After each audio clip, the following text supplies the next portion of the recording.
When I pulled out of the driveway, the man then started walking right towards my vehicle. I remembered losing my nerve and took off down the street. I looked into my rearview mirror to see him just standing there watching me. I knew something was off about this person, and I was also thankful that I didn't offer to help him.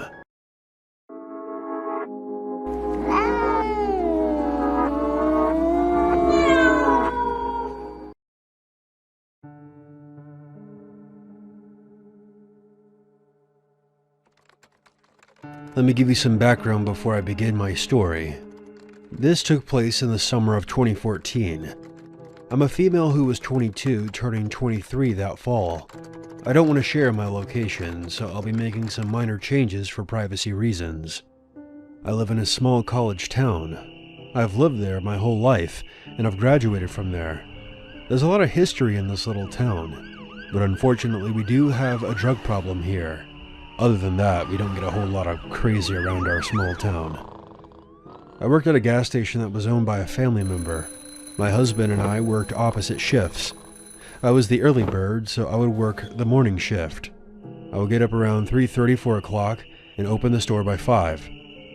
I was never worried about walking out to my car in the dark because I grew up living in the countryside outside of town.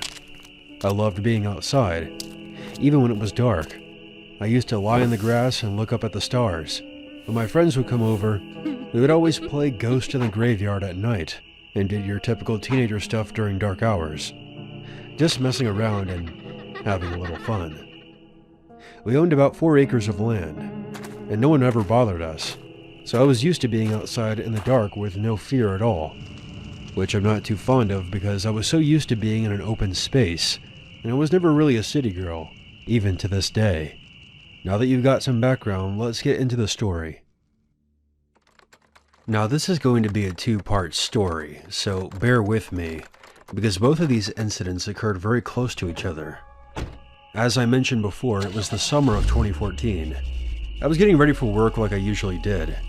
When I got into my car, I started pulling out of my apartment's driveway. I then noticed a man walking down the road, pulling a suitcase behind him. As I got closer, I began to wonder why someone would be walking down the street pulling a suitcase at 4:40 in the morning. I thought about pulling up next to him and rolling down my window to ask him if he needed me to call the police or something, but I was suspicious.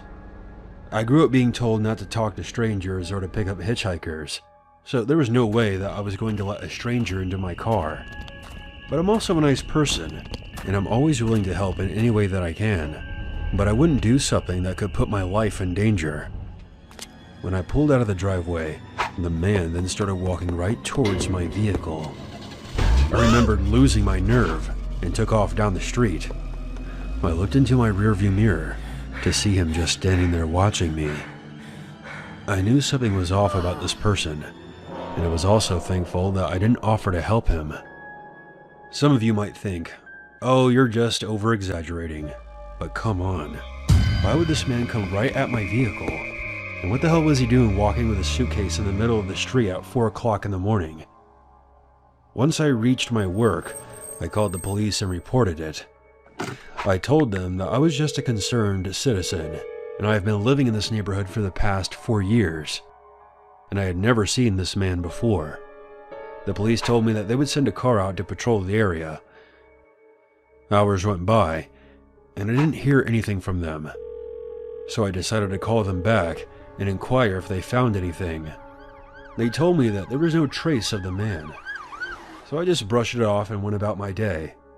I later mentioned it to my husband after my shift, and he told me that it was probably someone returning home from the airport or something, but the nearest airport is about an hour's drive away. My husband thought I was just overreacting about the whole thing. A few weeks later, I was talking to one of my customers and brought up this incident. It's a small town and everyone talks to everyone around here. As soon as I mentioned the man with the suitcase, my customer looked like he crapped his pants.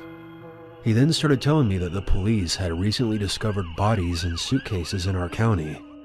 All the hairs on the back of my neck stood straight up, and my heart began to pound out of my chest.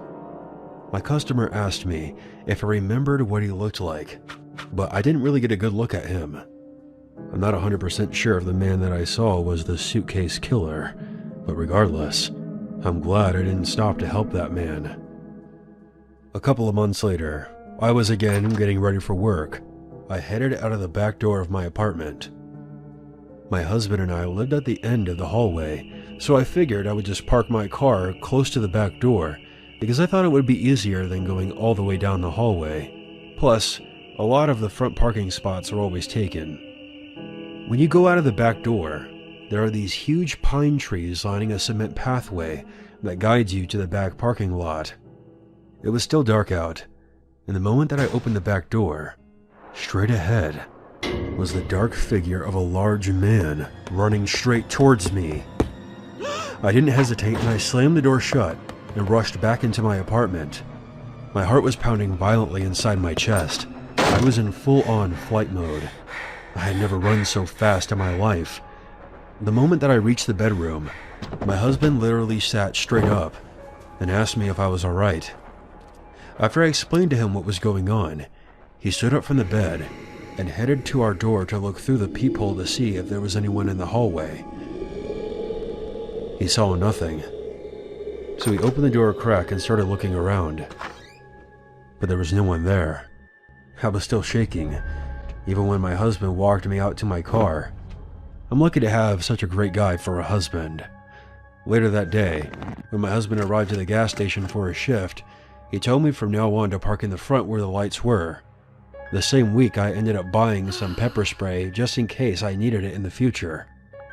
It's been about 7 years, and I still haven't used it, thank God.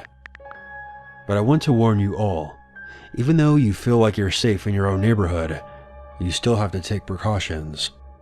Make sure that you park in well-lit areas if you're going to work very early like me. Always have a can of pepper spray or some sort of protection. You need to be aware of your surroundings, because you never know if there's someone hiding in the shadows, waiting for you to let your guard down.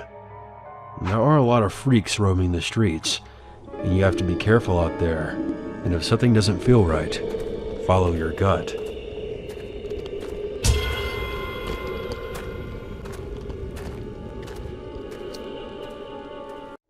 To the woman at the bar last night who noticed my body language, thank you.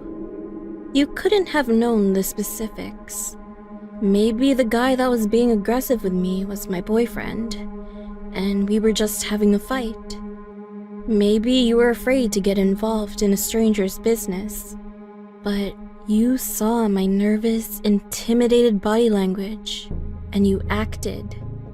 There were couples and groups everywhere, but it took you, another girl alone at the bar, to recognize my struggle and act. We made eye contact. I was twisting my body away from the man's touchy hands and pleaded with my eyes. The look you gave me back was more than clear. You understood exactly what was happening to me. You'd probably been through it yourself.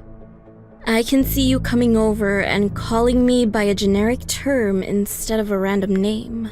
"Hey girl, it's been such a long time," you said, extending your arms and a lifeline. You wrapped your arms around me. It was a different sort of stranger's touch from the man's hand on my knee. I squealed like we were long-lost best friends, and I asked you what you were doing here. I remember the dull ache in my stomach when I heard you say that you were celebrating getting your master's in marine biology. Once upon a time, long before Rob and I ran these schemes in dirty bars, I had been a little girl that wanted to be a marine biologist. Oh well, that was literally a lifetime ago. Oh my god! Congrats, girl! I yelled at you violently and asked if you wanted to dance. "Of course!" you replied, returning my vigor like I had loaned it to you. While we were heading out to the dance floor, I thought long and hard about giving Rob a signal. Your interest in marine biology made me feel guilty for a moment, but I ultimately took it as a sign that you were just my type, that you would taste wonderful. Only God knows how hungry I was. So we started dancing, leaving behind Rob at the table. He hunkered off, pretending to be dejected. Nobody noticed him pass by where you had been sitting before, and nobody noticed him pour a small vial of liquid into your drink. Well, to the woman at the bar last night who noticed my body language, thank you for being so gullible.